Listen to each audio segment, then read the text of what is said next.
There's a lot going on in the streaming space right now. Yeah, just in the first few months of 2024 alone, we've already seen a new live streaming sports venture announced, more ad-supported plans introduced, and more bundles. We're also seeing streaming services struggling to become profitable, and we're seeing people canceling streaming subscriptions as they try to spend less on TV. In this State of Streaming update, we cover those 5 trends so you can have the information you need to stream smart. Now let's get started with our first item, live sports. Specifically, how is it going to get harder to watch your favorite sports this year? ESPN, Fox, and Warner Bros. Discovery shook up the sports streaming space when they announced on February 6th that they would be launching a new live sports venture by the fall of 2024. We know the service will include NFL, NBA, MLB, NHL, PGA Tour events, college sports, Grand Slam tennis, the FIFA World Cup, and more, all in one app. And we've shared that analysts think it will cost between $40 and $50 a month, and that it will be possible to bundle the service with Disney+, Hulu, and Max, though we don't know what those potential bundles will cost. The yet-to-be-named app will include live feeds of ESPN, ESPN2, ESPNU, SEC and ACC networks, ESPN News, ABC, Fox, FS1, FS2, BTN, TNT, TBS, True TV, and ESPN+. That means you will be able to stream everything on those channels, though it's not clear how content on ESPN Plus as a standalone app will be impacted. There's a lot of questions yet to be answered about the new service. But when it comes, it promises convenience and centralization of quite a bit of live sporting content. Until then, though, and even afterwards, it will still be difficult to watch all of your sports. Yeah, you aren't going to get everything in one place, but the new app will go a long way to reversing some of the fragmentation we're seeing. One place we're seeing that the most is with the NFL. It's no secret that the league has gone out of its way to put its games everywhere. That broadens its reach, but makes it hard for hardcore fans to easily watch every game. The playoffs are a perfect example of this. Peacock had an exclusive playoff game this past season that streamed on Peacock only. This upcoming season, Amazon will have an exclusive playoff game. That's in addition to Thursday Night Football, which it has locked up for years to come. Now, when game time starts, many people get frustrated trying to figure out where the game is being aired. And as Michael Peluso puts it in a post on the topic, quote, "Imagine searching for a needle in a haystack, but the needle keeps changing shape. Now imagine that the needle is the game, and the haystack starts in 2 minutes. Fans grapple with finding the right game on the right channel at the right time. They want seamless access, not a scavenger hunt," end quote. If you watch a lot of live sports, you can probably relate to that.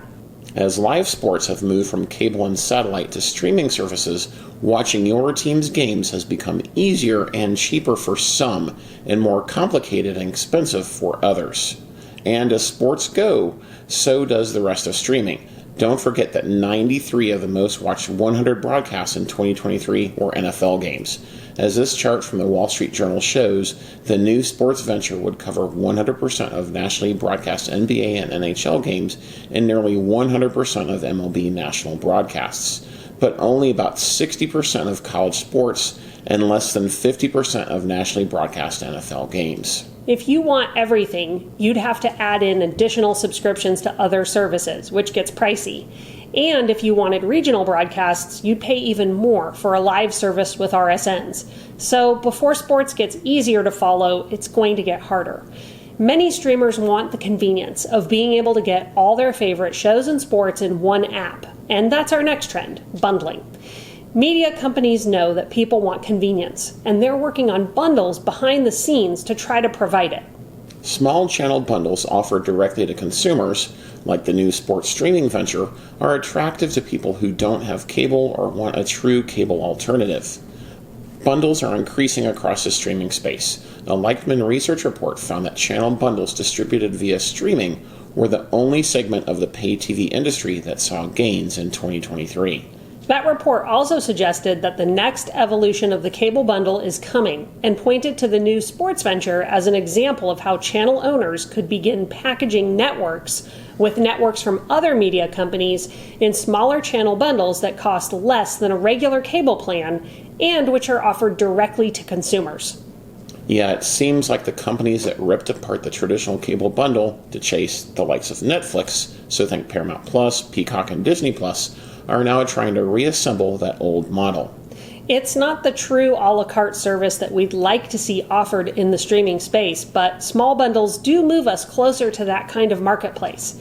They do so by making it possible to subscribe to a few channel lineups instead of 100 channels for the 2 to 5 that you want. For instance, if you only want to watch sports and not news and entertainment content, the new sports venture may be perfect for you. If you want news, entertainment, and some sports, a live service like YouTube TV is still going to give you most of what you need. If you only want mostly the on-demand content, something like the Disney bundle that includes Disney Plus, ESPN Plus, and Hulu is a pretty good deal for you. If you love HBO originals and want some news and sports thrown in, Max plus the Bleacher Report Sports add-on is a pretty good deal for you. And they're all examples of small channel bundles. Yeah, and they're all examples of the beginnings of bundling, which we think will overtake the streaming space in the year ahead as consumers look for more value from their subscriptions.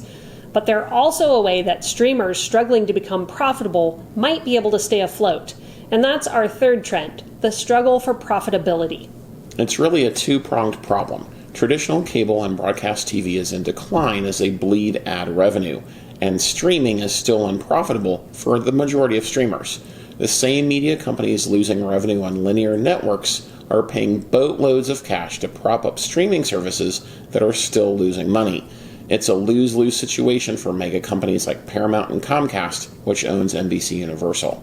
Paramount has been shopping around for a buyer for Paramount Plus as its cash flow declines have been the worst in the streaming space.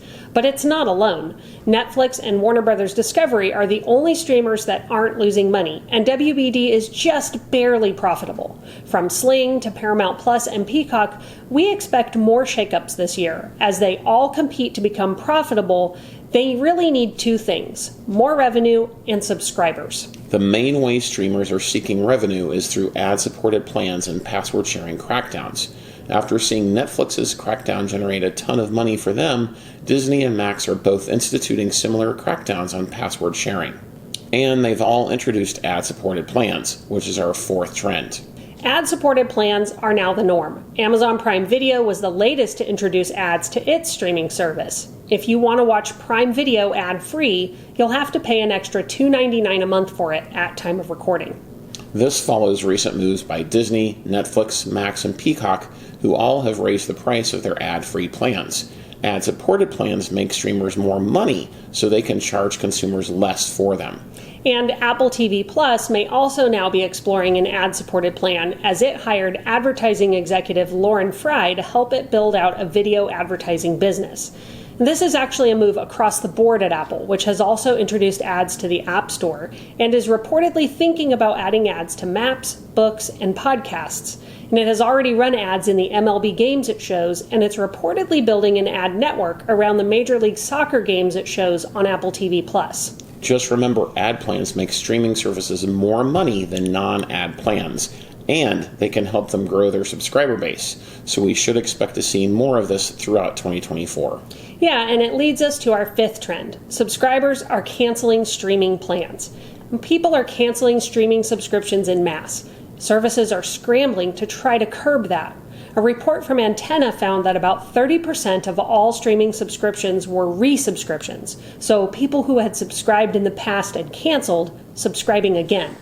Apple TV Plus led all streamers with the highest resubscription rate, and this is likely due to the small amount of content on its platform. Yeah, but the Antenna report also found that 41% of all customers resubscribed to a given streaming service within a year of canceling it. Streamers are exploring bundling, discounts, and cheaper ad plans to try and win people back and keep them there. And that's smart because the cancellations are coming as people look to spend less on TV each month. The Wall Street Journal reported that about 25% of streamers canceled at least 3 subscriptions over the past 2 years. 2 years ago, that number was 15%. Now, to save money, people are choosing to cut services or switch to less expensive ad-supported plans, or switch to free streaming services altogether. Tubi is now watched as much as a top 5 cable network. A report it released along with the Harris poll found that especially among Gen Z audiences, 62% prefer free ad-supported streamers to ad-free on-demand plans. Yeah, Tubi reported 78 million monthly users at the end of 2023, but the Roku channel, another free offering, had 120 million. The report also showed that Americans pay about $120 a month for their TV plans, which includes both streaming and cable options.